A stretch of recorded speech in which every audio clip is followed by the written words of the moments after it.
So there can be rules that can be applied on your particular email. So if you want to go around and manage out your rules that you have applied, then you can go around and click on the three dot button right here. Then you can click on rules. Then go around onto manage rules right here.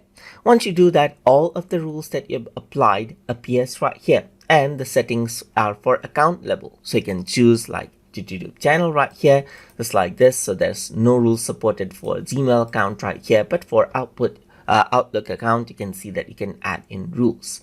So now if you want to add in a new rule, then you can simply go around, add in a new rule right here, just like this. Let's say, for example, I'm simply going to go around and say test rule right here, and you can add in a condition. Let's say, for example, if the email is, let's say, for example, has an attachment right here, and then I want to add in an action. So let's say, for example, I want to go around and then if it has an attachment, then I want to pin this to the top right here.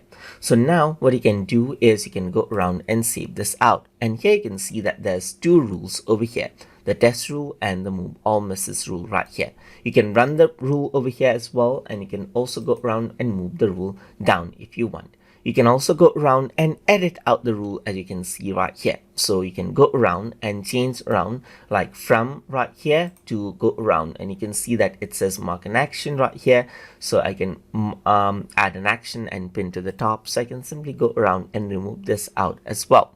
Let me just go around and save this, and the rule will be updated. You can also go around and delete out the rule that you don't want. Let's say, for example, you don't want this rule, then you can simply click on delete rule right here, and then that particular rule will be deleted. And that is how you can manage out rules inside of Microsoft Outlook.